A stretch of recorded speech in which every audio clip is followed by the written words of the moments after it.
요한계시록 10장에 이제 들어섰습니다. 그동안에 우리가 이제 심판 시리즈의 인심판을 지나왔고 나팔 심판 시리즈의 6번째 나팔을 지나왔어요. 그리고 이제 7째 나팔 심판을 지금 앞두고 있고 이제 앞으로 또 이제 대접 심판을 이제 또 보게 되는데, 우리가 먼저 이제 생각할 부분이 오늘부터 들어가는 이제 2번 내지 3번, 2번 정도로 짧게 하면 2번으로 줄일 수가 있을 것 같은데, 오늘 하고 요 10장 1절부터 11장 14절까지 어떤 구간이냐 하면 삽입 구간이라 그래요. 그러니까 6번째 나팔 심판하고 7번째 나팔 심판 사이에 요게 싹 들어와 있는 거예요. 오늘 우리가 보고 있는 부분이 바로 이제 이 부분인데, 이것은 이제 이해할 때 먼저 큰 그림을 약간 보면서 가면 좋습니다. 우리가 인심판, 나팔 심판, 대접 심판을 봤는데 첫 번째인, 두 번째인, 세 번째인, 네 번째인 7개까지 나가죠. 나팔도 첫 번째, 두 번째, 세 번째, 네 번째 이렇게 나가고, 대접도 첫 번째 대접, 두 번째 대접 이렇게 나갑니다. 이렇게 나가는데 이것이 인심판이 끝난 다음에 나팔 심판이고 나팔 심판 끝난 다음에 대접 심판이 아니라고 제가 말씀드렸죠. 그러니까 어떻게 되냐면 인심판은 인심판대로 이렇게 가고 7개까지, 그리고 또 나팔 심판은 나팔 심판대로 처음부터 끝까지 이렇게 가고 이렇게 횡으로 이렇게 연대서 가는 거예요. 그러니까 대접 심판도 첫 번째 대접해서 7번째 이렇게 가고 7번째 다 끝나는 거예요. 그럼 잘 생각해 보세요.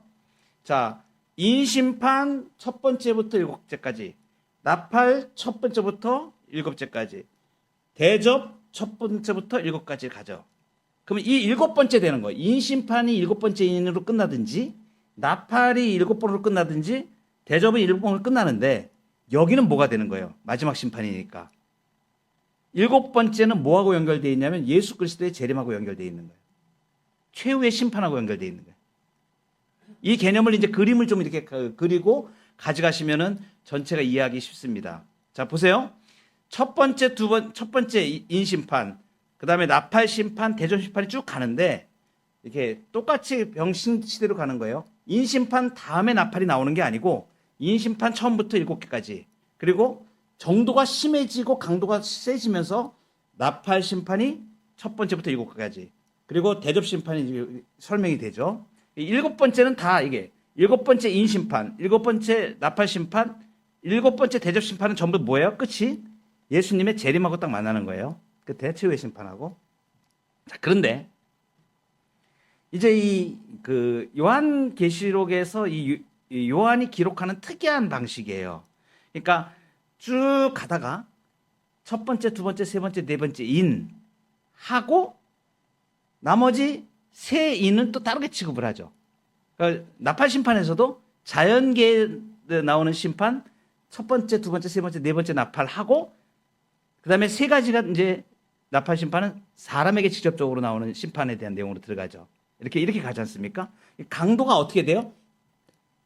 첫 번째부터 7번째로 가면서 세지는 거예요. 점점. 그죠? 인심판도 그렇고, 나팔 심판도 그렇고, 대접 심판도 그렇고. 자, 그리고 또 하나 특이한 점이 있습니다. 그 뭐냐면 6번째까지 갔다가 이제 7번째로 가면 예수님의 재림으로 가잖아요. 이제 끝으로 이제 최후 심판으로 가까이 가잖아요. 그러니까 6번째까지 딱 갔다가 아주 중요한 언급들을 해요. 그것은 뭐냐 하면 마지막 예수님의 재림을 준비하는 의미를 갖는, 집중해서 그 예수님의 재림을 준비하는 그런 의미의 공간을 딱 두는 거죠. 오늘 나오는 요 삽입 구간이 바로 그거예요. 나팔 심판이 6 나팔 심판까지 쭉 왔는데 중간에 지금 삽입 구간이 설명하는 부분이 나와요.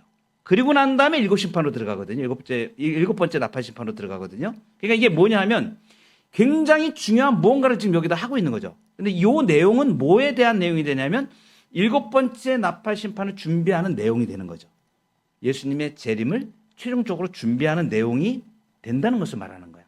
그러니까 집중도가 이렇게 쫙 집중이 되어지는 거예요. 6번째까지 딱 왔다가 삽입 구간에 무언가를 이야기를 하고 7번째 나팔 심판, 예수님의 재림, 이제 최후의 심판이 오게 되는 거예요. 그 사이에 있는 요 삽입 구간이 어떤 내용인지는 그 예수님의 재림을 준비하는 쪽에 포커스가 맞춰져 있다고 우리가 생각할 수가 있겠죠. 오늘 내용들이 바로 그러한 내용들입니다. 그러면 이제 이 요한계시록 10장에서 11장 14절까지 나오는 그 내용이 바로 세 가지 내용이 나오는데, 책을 먹는 요한의 이야기가 나오고, 그리고 성전 안쪽과 측량되지 않은 채로 두는 바깥 마당, 요 내용이 하나가 나오고, 그 다음에 두 증인 이야기가 나옵니다. 이렇게 세 가지 이야기가 요 삽입구간에 들어가 있어요. 오늘 이제 우리가 보는 거는 책을 먹는 요한에 대한 내용을 살펴볼 것입니다. 그래서 요한계시록 10장 1절부터 이제 11절까지 가는데, 1절에 보면 이제 우리가 본 이번에 책을 먹는 요한에 대한 이 부분은 천사가 등장을 하고요. 천사가 어떤 모양을 가지고 있고 무엇을 말하는지, 그거하고 그 의미가 뭔지, 요게 이제 핵심 포인트입니다. 그러면 천사가 이제 등장을 했어요. 10장 1절에 보면 내가 또 보니 힘센 다른 천사가 이렇게 했는데, 이 천사의 모습, 천사는 뭘까요 지금? 힘센 다른 천사, 이 천사는 지금 뭐하러 내려오는 천사냐면 하늘에서부터 땅으로 내려와요. 메시지를 가지고 오는 거죠. 그러니까 천사는 어떤 역할을 하면 하나님의 메시지를 전달하는 역할을 하는 거예요. 항상 그렇습니다. 거의 성경에서는. 그러니까 천사가 등장을 했다 그러면 하나님의 중요한 메시지를 전하다 이렇게 생각하셔도 거의 무방합니다. 여러분, 그 마리아가 수태고지를 해줄 때 잉태된 사실을 얘기할 때도 천사가 와서 얘기하죠. 그죠? 천사가 나타나서 다 얘기합니다. 그리고 엘리사벳에게도, 그죠? 사가랴에게도 가서 천사가 이렇게 얘기하죠. 그러니까 메시지예요. 하나님의 강력한 뜻을 직접 심부름하는 그런 표현으로 천사를 동원하시죠, 하나님께서. 천사가 지금 내려왔습니다. 하늘로부터 내려왔다. 인간을 향한 움직임이죠. 그런데 이 힘센 천사의 특징이 있습니다. 뭐라고 되어 있냐면 구름을 입고 하늘에서 내려오는데, 그래서 구름을 입었다라는 게 있죠. 이 구름을 입었다는 건 뭐예요? 구름은 항상 성경에서 등장할 때는 신적 임재, 하나님의 임재를 나타내는 것과 동일합니다. 그러니까 이게 뭐냐면 지금 이 천사가 하나님의 보내신 아주 강력한 위엄을 가지고 지금 왔다는 걸 말하는 거예요. 구름을 입고 있다고 하는 거죠. 그리고 하늘에서 내려오는데 그 머리 위에 무지개가 있다. 무지개했다. 상징적인 언어들이에요. 이 무지개, 우리가 보는 것처럼 그냥 이 천사가 구름을 막 입고 무지개를 막 이렇게 하고 막 이런 그림이 우리가 연상이 되잖아요. 근데 그런 그 직접적인 그런 뜻이 아니고 상징 언어라는 거예요. 상징 언어. 그러니까 이 무지개가 의미하는 그 바가 뭐냐면 하나님의 언약을 상징하는 거야. 무지개는. 창세기에서도 보면 심판하시고 난 다음에 노아에게 언약을 하실 때 무지개, 다시는 내가 물로 심판하지 않겠다. 언약을 맺잖아요. 언약, 약속. 그러니까 이건 뭐냐면 아주 신실하신 하나님의 약속을 지금 가지고 왔다는 걸 의미하는 거예요. 무지개라는 이 표현 자체가. 그냥 우리가 생각하는 무지개, 그 무지개가 아니고 약속에 신실하신 하나님의 그 신실하심을 가지고 온 천사라는 것을 지금 이야기하는 것입니다. 그러니까 구름, 신적인 영광, 하나님의 영광을 가지고 오면서 약속을, 하나님의 약속, 언약에 신실하신 하나님의 그 속성을 가지고 왔고, 얼굴이 해 같다 이렇게 은유적으로 표현하죠. 얼굴이 해 같다. 이것은 변화산에서 예수님의 모습이라든가 의인들의 모습, 이렇게 전부 다 해 같은, 이게 뭐냐면 예수님의 그런 광채, 이게 영광, 그러니까 하나님과 예수 그리스도의 영광의 강체를 가지고 있는 얼굴이 해 같다는, 그러니까 그런 영광스러운 그러한 그 일을, 그러니까 이 메시지를 전하는 천사의 모습에서 하나님으로부터 나오는 이 메시지가 얼마나 영광스러운 것인가 하는 것을 지금 얘기해 주는 거예요. 그리고 그의 발은 기둥 같다, 불기둥 같다 이렇게 얘기하죠. 무엇을 말하냐? 이 나중에 이제 보면 이 발이 2절에 보면 오른발은 바다를 밟고 왼발은 땅을 밟습니다. 이건 통치를 말하는 거예요. 땅과 바다를 딛고 있는데 이 발이 딛고 있는 것은 발이 의미하는 거는 그 예전 고대에도 왕들이 이렇게 그 어디를 정복을 하면 그 발로 밟는다고 이렇게 하잖아요. 그러면 이제 그것은 통치 영역을 말하는 거예요. 그러니까 발로 지금 천사가 오른발은 땅을 밟고 있다고 표현하고 있고 왼발은 바다를 밟고 있다고 표현하는 것은 땅과 바다의 통치 영역을 전부 말하는 걸 말하는 거예요. 그러니까 지금 이 메시지, 하나님의 메시지를 전해주는 게 어디에 이른다는 걸 말하면 땅과 바다의 통치, 온 통치 영역에 하나님의 영광의 이 말씀이 지금 이제 임한다라고 지금 이제 설명하고 있는 겁니다. 이 뜻을 가지고 있는 거예요. 그런데 그 발이 불의 기둥과 같다. 불의 기둥과 같다. 이것은 뭐냐면 불이라는 것은 이렇게 정결하게 다 태우는 역할을 하고 그러지 않습니까? 이 불기둥 같다 이런 것은 신자들에게는 구원이 되지만 불신자들에게는 심판이 되는 것을 말하는 거예요. 그러니까 하나님으로부터 오는 이 메시지가 바로 이런 역할을 한다. 이 천사의 모습을 통해서 그런 의미를 우리에게 이제 보여주는 것입니다. 그런데 이 천사가 뭘 들고 있습니다. 2절에 보면 그 손에는 펴놓인 작은 두루마리를 들고, 이건 쉽게 말하면 작은 책입니다. 책을 들고 있는 거예요. 이렇게 책을 들고 있어요. 책을. 어디에요? 그 손에는 열려져 있는 작은 책. 이 책이 지금 펴놓인 책이라고 얘기하죠. 열려져 있는 책을 얘기하는 거예요. 그래서 이 책의 의미가 이제 중요한 거죠. 책이 열려져 있어요. 열려져 있어요. 책이. 봅시다. 자리에 책이 있는데 책을 딱 봉해 놓으면 어떻게 돼요? 임봉한 거죠. 우리가 책을 봤어요. 이 책을. 임봉한 책이 요한계시록 5장에 나왔었습니다. 그런데 지금 이 10장에 나오는 이 책은 열려져 있는 동일한 책을 말합니다. 이거 동일한 책이라는 건 어떻게 증명이 되냐면 이 안에 있는 내용들이 같은 동일한 구약 배경을 가지고 있어요. 에스겔 2장 9절부터 3장 3절에 나오는 책인데 이 뜻이 보좌에 앉으신 이의 오른손 위에 있는 안쪽과 뒤쪽에 기록되어 있는 7인으로 인봉된 책이 요한계시록 5장에 있는 책인데 똑같은 내용이 에스겔에서 2장 9절부터 10절 사이에 나옵니다. 그리고 오늘 10장에 나오는 그 작은 책을 달라고 이제 요한계시록 10장 뒤에 가보면 9절부터 10절 사이에 보면 내가 천사에게 나가 작은 두루마리를 달라 한지 이 책을 달라 그런 거예요. 한 천사에 갖다 먹어버리라 이렇게 얘기하죠. 이렇게 입에는 배에서는 쓰겠고 입에는 꿀같이 달리라 이렇게 이제 얘기하는 내용 있잖아요. 이 내용이 똑같은 내용이 에스겔서 3장 1절부터 3절에 나옵니다. 그러니까 요한계시록 5장에 있는 책에 대한 내용 그리고 여기 10장에 있는 설명하는 내용이 동일하게 에스겔서에 나오는 내용이에요.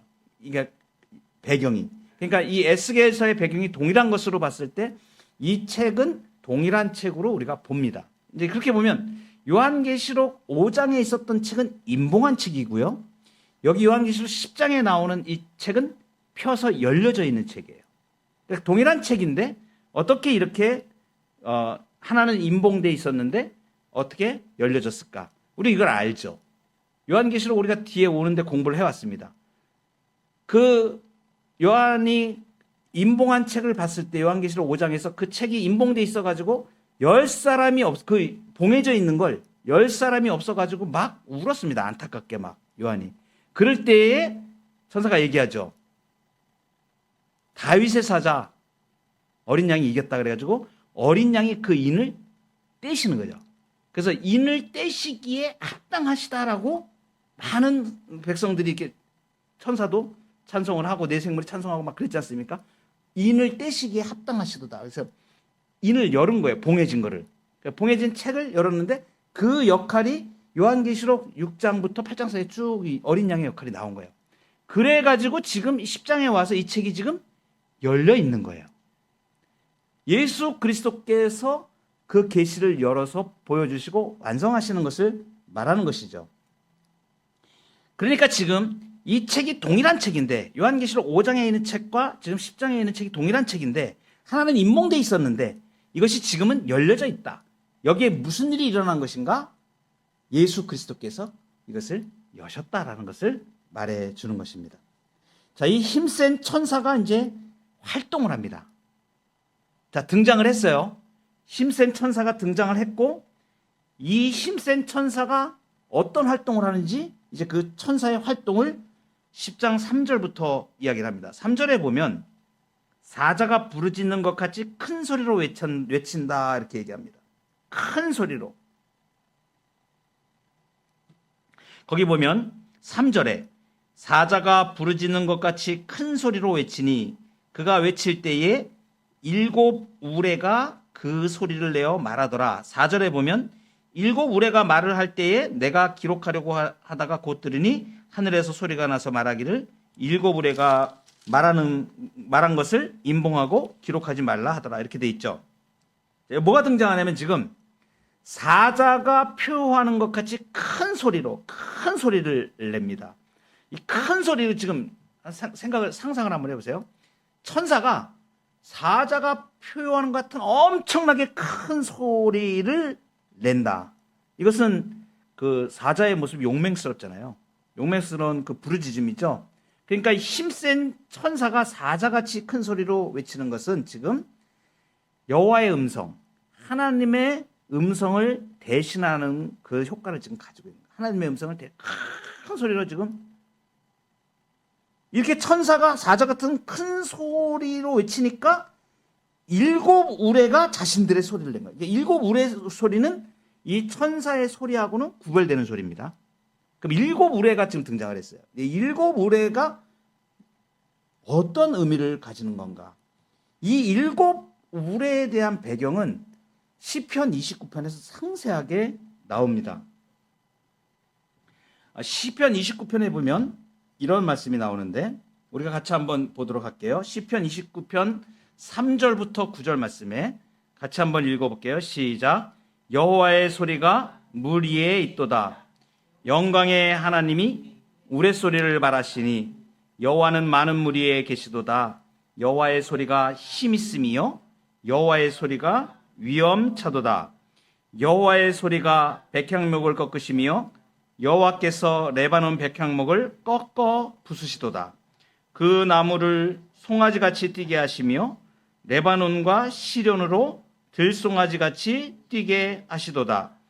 여호와의 소리가 화염을 가르시도다. 여호와의 소리가 광야를 진동하시며 여호와께서 가데스 광야를 진동시키시도다. 여호와의 소리가 암사슴을 낙태하게 하시고 삼림을 말갛게 벗기시니 그의 성전에서 그의 모든 것들이 말하기를 영광이라 하도다. 아멘. 여러분 우리 시편송을 우리가 찬송하는데 오늘 오전 예배 때도 우리가 꼭 시편 지금 29편을 찬송을 하죠. 여호와의 음성 이렇게 제가 말씀을 드리는데 여기 나오는 시편 29편 3절부터 9절 사이에 나오는 이 말씀입니다. 여호와의 음성, 여호와의 소리라고 이렇게 하죠. 그 여호와의 소리가 몇 번 나오면 7번 나와요. 놀랍죠? 7 우레입니다. 여기 지금 우레소리를 바라시니 그랬잖아요.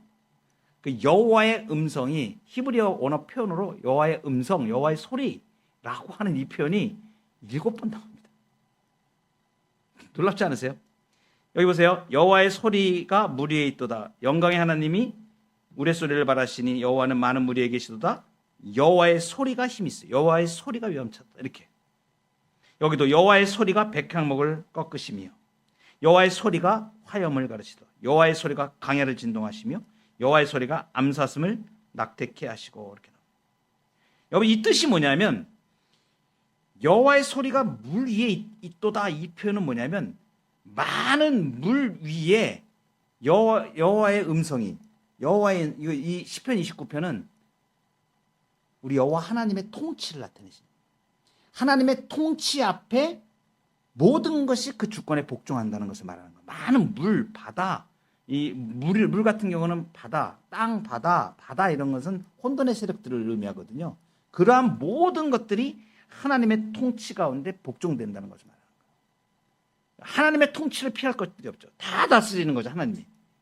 우리가 아침에 찬양하는 이 주일 아침마다 찬양하는 이 찬양이 이런 어마어마한 의미를 가지고 있습니다. 영광의 하나님이 우레소리는 천둥소리를 말합니다. 그러니까 얼마나 이 소리가 얼마나 큰지 모든 것을 다 압도하는 하나님의 음성을 말해요. 그 통치를 말하는 거예요. 힘있고 위엄차고 이렇게 표현하죠. 그리고 뒤에 보면 여호와의 소리가 백향목을 꺾으신다는 표현이 나오는데 백향목은 뭐냐면 그 레바논에서 그 나무 중에 엄청나게 그 아름드리 나무를 말하는 거예요. 이것은 정말 그 땅에서 엄청나게 강대하고 그 누가 손대지도 못하는 그런 엄청난 나무를 말하는 겁니다. 백향목은. 레바논 백향목은 특히나 더 유명합니다. 그런데 지금 그 천둥 소리가 이 나무, 굳건한 나무를 한 방에 그냥 이렇게 쳐서 엎드러뜨릴 정도로 꺾어 부술 정도로 하나님께서 그걸 통치하시는 걸 말하는 거야. 하나님 앞에서 하나님의 통치를 거부할 수 있는 게 아무것도 없다는 걸 지금 말하는 거예요. 그 여기 그 나무를 송아지 같이 뛰게 하신다. 나무가 지금 이렇게 꼿꼿이 서 있었는데 하나님이 통치하시니까 그냥 바람개비, 성냥개비처럼 이렇게 하나님 앞에 복종한다는 걸 말하는 거예요. 그걸 레바논과 시련으로 들송아지 같이 뛰게 하시다. 이 말은 뭐냐면 레바논하고 시련은 뭘 말하냐면 헐몬산을 말해요. 헐몬산. 그 팔레스타인 지역의 가장 산이 굉장히 높은 산입니다. 그래서 그 헐몬에 이슬이 내린다는 것처럼 그 산을 말하는 거예요. 시련이. 근데 그 산이 여호와의 음성 앞에 들송아치 같이 뛴다. 들송아치가 그냥 두려워서 어쩔 줄 모르는 걸 말하는 거예요. 그러니까 그렇게 세상의 모든 것들이 하나님의 이 통치 아래에서는 벌벌 떨면서 그 위험, 그 여호와의 위험과 이 통치 앞에 다 복종할 수밖에 없다는 것을 말합니다. 하나님의 통치를 말하는 거예요. 그런데 지금 요한계시록에 우리가 지금 10장 4절에 3절에 사자가 부르짖는 것까지 큰 소리를 외치리 그가 외칠 때에 7 우레가 그 소리를 내어 말하더라. 그 7 우레가 소리를 내어 말한다. 무엇을 말하는 걸까요? 하나님의 통치가 지금 이루어지고 있다는 것을 말하는 거예요. 그러니까 어떠한 하나님의 통치가 이 심판의 이러한 부분들도 다 관장을 하고 계신다. 그러니까 7 우레가 말한다는 건 7 우레는 여호와의 통치를 상징하는 건데 이 통치가 지금 이루어지고 있다 이렇게 말씀하시는 거죠.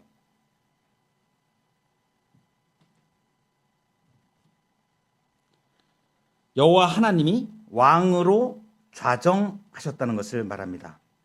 그래서 이 말씀은 지금 뭘 말하냐면 하나님의 나라가 이 통치가 수립이 될 때 구원은 물론이고 필연적으로 심판이 지금 수반되고 있다. 지금 심판의 정황이잖아요. 지금 심판의 정황인데 7 우레소리가 난다. 여호와의 음성이 여호와의 통치를 상징하는 거예요. 그러니까 이 하나님의 통치가 심판을 통하여서 구원이 된다. 심판과 구원은 같은 거라고 제가 말씀드렸죠. 이렇게 7 우레소리는 그럼 결국은 무엇을 말할까? 7 우레소리는 하나님의 뜻과 계획을 알리는 소리다. 하나님의 통치를 알리는 소리이다. 이렇게 우리가 볼 수가 있는 것이죠. 음성이 들립니다. 요한이 이 음성을 듣다가 어떤 생각이 들었냐면 이 7 우레소리가 나는 걸 자신도 모르게 이거 받아 적어야 되겠구나 라고 생각한 거예요. 그래서 기록을 하려고 그래요. 근데 그때 기록하지 말라는 명령이 떨어집니다. 보시면 4절에 7 우레가 말을 할 때에 내가 기록하려고 하다가 곧 들으니 하늘에서 소리가 나서 말하기를 7 우레가 말한 것을 임봉하고 기록하지 말라 이랬습니다. 지금 생각을 해보세요. 이게 좀 대조적인 그 표현인데 책에 이미 떼어졌다는 건 열려졌다는 것이잖아요. 열려지면 이제 알려지는 것이 되잖아요. 그런데 7 우레의 소리는 알리지 말고 오히려 임봉하라 이렇게 말하는 것이죠. 이 우레소리의 이 내용은 7 우레소리는 불신자들에 대한 강력한 심판의 메시지일 것으로 우리가 추측을 합니다. 그러니까 이제 이 기록하지 말라는 의미를 좀 어떻게 봐야 될까? 그 앞에 이제 문맥하고 우리가 봐야 되는데 심판을 당해도 세상 사람들이 회개하지 않죠. 회개하지 않습니다. 그래서 불신자들이 더 이상 회개하지 않는 그러한 것에 대하여 이제 더 이상 심판의 경고는 더 이상 없을 것이다. 그러면 더 이상 심판의 경고가 없다는 건 뭘 얘기하는 거예요? 마지막이라는 걸 얘기하는 거죠. 마지막. 그러니까 이제 7째 심판으로 가면 그때는 마지막이라는 거예요. 지금 이것을 아주 강력하게 지금 말씀해 주시는 거예요. 더 이상 심판의 얘기를 더 하지 못하게. 이런 의미를 지금 가지는 것이죠. 그러니까 이제 회개하고 심판하는 것, 회개하기 위해서 심판하는 것이 일어나지 않는다는 걸 말하는 거죠. 그러면 이 마지막 때에는 어떠한 방식으로 하나님의 통치를 이루어 가시는가? 이제 이것이 이제 가장 중요한 내용이 됩니다. 이제 10장하고 11장의 이 삽입 구간에서 가장 중요하게 요한을 통하여서 명령하시는 게 있어요. 그게 뭐냐면 오늘 이제 결론인데 책을 먹으라고 얘기합니다. 요한에게. 하나님이 말씀하시는 거예요. 그리고 이제 그 이후에 이 삽입 구간의 두 번째 이야기, 세 번째 이로 가면 두 증인 이야기가 나와요. 그럼 요한이 지금 책을 먹는 거하고 두 증인이 하는 이 역할이 뭐인가? 이게 뭐냐면 하나님의 말씀을 증거하는 선지 사역을 얘기하는 거예요. 그러니까 지금 더 이상 심판으로 회개시키는 그 일은 없고 마지막 예수님 재림 때까지 일곱째 나팔 심판을 앞두고 지금 무슨 일을 하나님이 하시냐면 요한에게 책을 먹고 증인을 세워서 두 증인을 세워서 하나님의 말씀을 전하는 사역을 하게 하시는 거예요. 그게 이제 예수님 재림 때까지 준비되어지는 마지막이라는 것을 의미하는 것입니다. 그러니까 지금 일곱 우레소리를 기록하지 말라 이렇게 말씀하시는 것은 하나님의 비밀이 알려지지 말아야 하기 때문에 그렇게 말씀하신 게 아니고 더 이상 심판이라는 건 회개하기 위해서 하지는 않는다라는 의미를 가지고 그리고 하나님의 통치가 이제 마지막 때에 이루어지는 것은 심판이 아닌 말씀의 사역으로 선지적 사역으로 이루어진다는 것을 나타내시기 위해서 이 말씀을 주시는 것입니다. 그러니까 결국 지금 오늘 이 삽입 구간의 가장 핵심적인 내용은 뭐냐면 교회가 하나님의 통치를 구현하는 그 기관으로서 말씀의 사역을 감당한다라는 주제를 지금 말씀하시는 것이죠. 10장 5절에 보면 하늘을 향하여 오른손을 든다고 지금 나옵니다. 내가 본 바 바다와 땅을 밟고 서 있는 천사가 하늘을 향하여 오른손을 들고 그리고 6절 세세토록 살아계시니 곧 하늘과 그 가운데 있는 물건이며 땅과 그 가운데 있는 물건이며 바다와 그 가운데 있는 물건을 창조하신 이를 가리켜 맹세하이르되 지체하지 아니하리라. 자, 여기 천사가 지금 오른손을 들고 이렇게 오른손을 듭니다. 이 오른손을 드는 건 뭐냐면 맹세할 때 오른손을 듭니다. 선서하잖아 우리. 선서할 때 이렇게 오른손 들잖아요. 그 의미가 뭐냐면 지금 맹세하는 걸 말해요. 그럼 맹세하는데 이 맹세를 천사가 맹세를 딱 하면서 무엇을 말하냐면 그 말하는 것이 영원히 사시는 분 창조주 하나님을 얘기합니다. 6절에 보면 세세토록 살아계시니 이것은 영원히 살아계시는 분을 말하는 거예요. 구약에서 맹세하는 내용을 꼭 이렇게 얘기합니다. 하나님 영원히 사시는 분 이렇게 맹세할 때 사용하는 패턴이에요. 이것이. 그런데 이 영원히 사시는 분을 어떻게 설명하고 있냐면 하늘과 땅 바다로 그 모든 것을 창조하신 창조주이시다. 지금 이 천사가 맹세를 하는데 그 핵심 내용이 뭐냐면 창조주 하나님을 창조하신 일을 가리켜 맹세합니다. 이거 아주 굉장히 의미가 있죠. 창조주를 언급하는 것은 어떤 의미를 가지냐면 자신이 행하고자 하시는 것을 반드시 이루시는 하나님을 의미하는 거예요. 창조주 하나님을 얘기할 때는 창조하시는 분이 그 얼마나 능력 있으신 분이에요. 그러니 그 하나님이 원하시는 것은 반드시 이루신다는 뜻을 가지고 창조주 하나님을 말씀하시는 겁니다. 역사의 마지막은 그 시작을 하나님께서 능력으로 창조하셨듯이 하나님의 주권적 통치 아래 마지막도 있다는 것을 지금 말씀하시는 것이죠. 맹세의 내용입니다. 맹세의 내용은 기다림은 더 이상 있지 않을 것이다. 이제 완성의 때가 되었으므로 기다림의 시간은 더 이상 필요치 않다. 7절에 보면 일곱째 천사가 소리내는 날 그의 나팔을 불려고 할 때 아직 안 왔죠. 그죠? 요한계시록 11장 14절까지는 아직 일곱째 나팔이 온 게 아닙니다. 예수님의 재림 아직 온 게 아니에요. 그런데 그때를 지금 얘기하고 있는 거예요. 그래서 일곱째 천사가 소리내는 날 그의 나팔을 불려고 할 때 하나님이 그의 종 선지자들에게 전하신 복음과 같이 하나님의 그 비밀이 이루어지리라. 아멘. 이제 하나님의 비밀이 완성될 것이다. 하나님의 비밀은 뭐예요? 하나님의 비밀. 하나님의 비밀. 이것은 다니엘서에서 이제 비밀을 얘기했죠. 이제 장래에 일어날 일들을 말하죠. 비밀이 이제 완성된다 이렇게 이야기하죠. 그것은 뭐냐면 하나님 나라가 온다는 걸 말하는 거예요. 비밀은 하나님 나라가 온다. 모든 강력한 모든 나라들을 압도하고 능가하는 권세 있는 하나님의 나라가 도래하는 것. 이것이 이제 이 비밀을 말하는 것입니다. 그런데 이 비밀이 신약에 와서 우리에게 설명되어지죠. 이 비밀은 감추었던 것인데, 그죠? 감춰졌던 것인데 예수 그리스도를 통해서 나타났죠. 그래서 하나님 나라의 종말적 성취. 쉽게 말하면 뭡니까? 예수 그리스도의 복음. 예수 그리스도를 통하여 선택한 사람들을 구원하시는 이 일, 하나님 나라를 이루시는 것, 이것이 비밀의 내용입니다. 그죠? 그것이 우리는 지금 교회는 이 하나님의 비밀을 너무 잘 알고 있죠. 세상은 죽었다 깨나도 이것을 지금 알지 못합니다.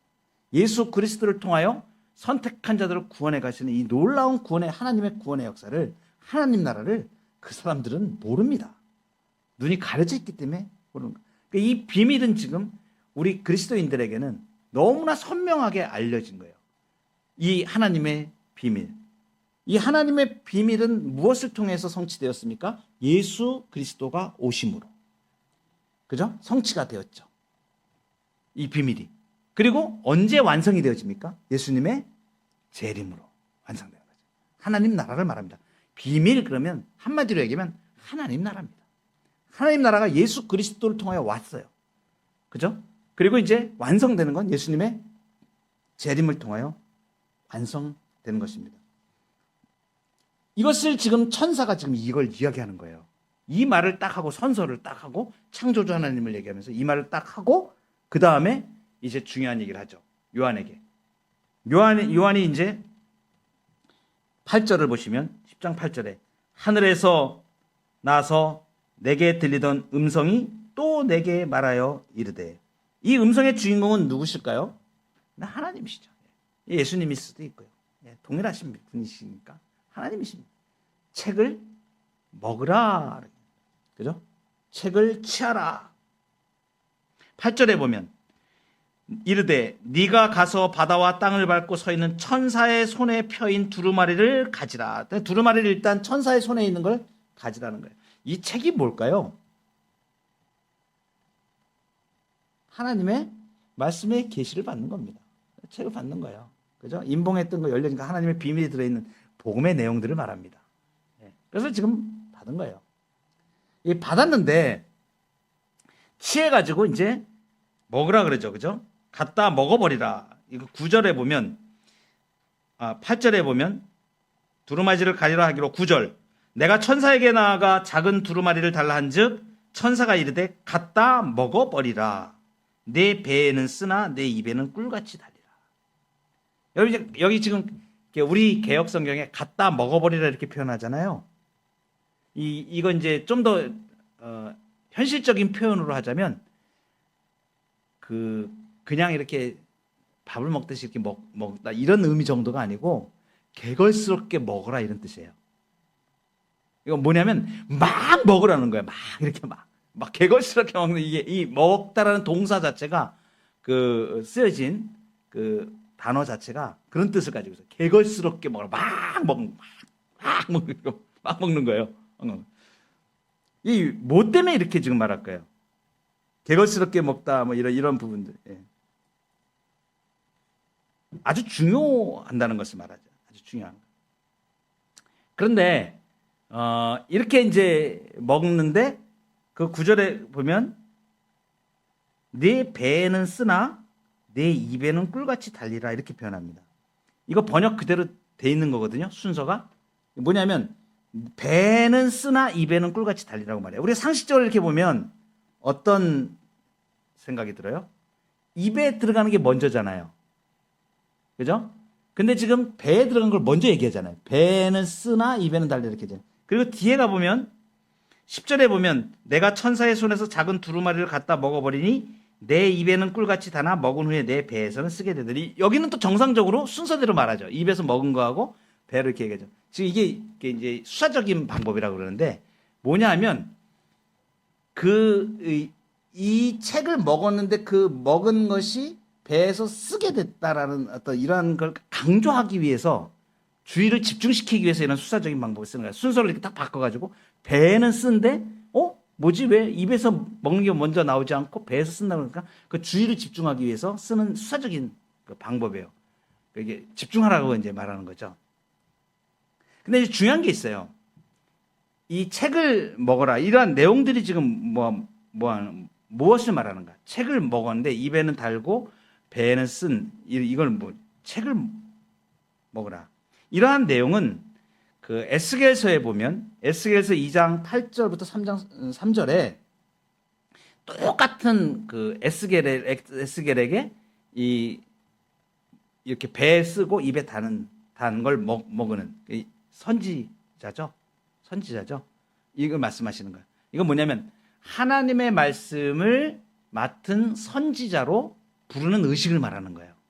책을 먹으라는. 그러니까 에스겔 선지자 때 그 하나님께서 에스겔을 불러서 이렇게 하실 때 똑같이 이 형태로 하셨거든요. 그러니까 요한에게 지금 책을 먹는데 그게 배에는 쓰고 입에는 달다 하는 그 얘기가 뭐냐면 요한을 지금 선지자로 부르셨다 하는 걸 말하는 거예요. 그러니까 네가 이 책의 내용을 이제 선포해야 된다라는 걸 말해요. 자, 보세요. 지금 이제 쭉 달려왔습니다. 6번째 나팔, 7번째 나팔 사이에 천사가 등장을 해서 가장 중요한 게 지금 하는 일이 뭐예요? 책을 요한에게 이제 먹게 하는 거죠. 근데 기록하지 말라 그랬어요. 그러니까 우레소리는 기록하지 말고, 그러니까 심판을 통해서 하나님 나라 통치가 이루어지는 게 아니고 이제는 뭘 통해서 마지막 선지 사역을 통하여서 예수님 재림하시기 전까지 7번째 나팔 오기 전에 이 일이 이루어진다라는 것을 지금 요한에게 설명해 주는 거죠. 이 얘기는 요한에게 준 이 책의 선지적 사역은 결국은 지금 우리 교회 공동체를 향해서 말씀하시는 거예요. 그러니까 교회가 예수님 재림 때까지 이제 마지막 시대에 이 사명을 감당해야 될 것을 말합니다. 여러분, 배에 쓰다는 거예요. 입에는 달다. 책을 먹었습니다. 먹었는데 입에서 단 것은 무엇을 말하냐면 달잖아요. 단 것은 뭐냐면 생명을 이야기합니다. 꿀송이 같이 달다. 생명의 능력이 나타나는 걸 말하는 거예요. 그래서 하나님의 말씀이 가진 이 생명을 유지하게 하는 꿀같이 단 것이 있어서 그 말씀에 그 하나님의 속성이 들어있기 때문에 그 말씀으로 교회가 능력을 받아서 선지자들 역할을 이 교회가 지금 잘 감당하게 하는 그 능력을 주신다라는 것이에요.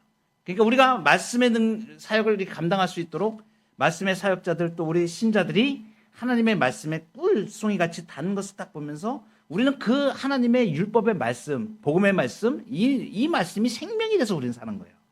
그래서 이것을 이제 사람들에게 이야기하고 싶고 예수 그리스도의 복음을 증거하고 싶고 이렇게 되는 거죠. 이게 생명력이 있으니까. 근데 이제 배에는 써요. 배에는 쓰다는 것은 어떤 의미를 가지는가? 이건 뭐냐면 이렇게 좋은 말씀을 선포하는데 핍박과 저항으로 심한 고통을 받는다는 말이에요. 여러분, 그래서 예수 그리스도의 복음을 증거할 때 사람들이 누구나 다 그냥 잘 받아들이는 거 안 그렇습니다. 어떨 때는 어렵고 힘든 시기에는 박해를 받았고요. 지금 이제 요한계시록에 있는 상황에 있는 이 사람들 같은 경우에 로마에 지금 박해 있지 않습니까? 이렇게 좋은 생명의 말씀을 전하는데 쓰다는 것은 고통, 쓰라림이 있다는 것을 말하는 거예요. 그 말씀을 전하는데 어려움이 있다는 것을 말하고, 또 한편으로는 어떤 것을 말하면 이 말씀을 받는 청중들의 입장에서는 그들에게 회개와 심판의 말씀을 전하기 때문에 이 사람들이 받기에 굉장히 고통스럽다, 괴로움을, 불편하고 괴롭다는 것을 말하는 것이에요. 정리하면 마지막 시대에 말씀 선포를 하는 교회에 선지적 사명을 주시는 것을 지금 예언해야 된다. 그래서 마지막에 11절에 보면 그가 내게 말하기를 네가 많은 백성과 나라와 방언과 임금에게 다시 예언하여야 하리라. 여러분, 많은 선지자들이 우리 앞에 있었습니다. 근데 오늘 지금 주님이 우리에게 하시는 말씀은 뭐냐요? 그가 내게 말하기를 네가 많은 백성과 나라와 방언과 임금에게 다시 예언하여야 하리라. 이 말씀이 지금 오늘 우리 교회에 주시는 말씀입니다. 언제까지? 이제 얼마 남지 않은 예수 그리스도의 재림을 바라보며 일곱째 나팔 불기 전에, 그죠? 예수님 재림하기 전에 이 마지막 시대에 하나님의 말씀에 복음의 사명을 감당하여야 된다는 것을 우리에게 말씀해요. 이 위대한 부름에 지금 요한과 같이 우리가 지금 부름 앞에 서 있는 것입니다. 그가 내게 말하기를 네가 많은 백성과 나라와 방언과 임금에게 다시 예언하여야 한다. 이 말씀을 붙잡기시 바랍니다. 우리는 이러한 은총을 받아서 이 사명을 가지고 이 땅의 교회를 이루어가는 사람들입니다. 우리의 달려갈 길은 이 길입니다. 그래서 예수 그리스도의 복음을 위하여 우리가 넉넉히 우리 주님께서 주시는 힘과 능력을 가지고 이 사명을 우리 교회가 이제 마지막 시대에 요한에게 주셨던 이 사명과 같이 잘 감당하고 주님 앞에 착하고 충성된 자, 네가 적은 일에 충성하였다, 이렇게 주님의 위로를 받는 우리 복된 교회 되기를 축복합니다.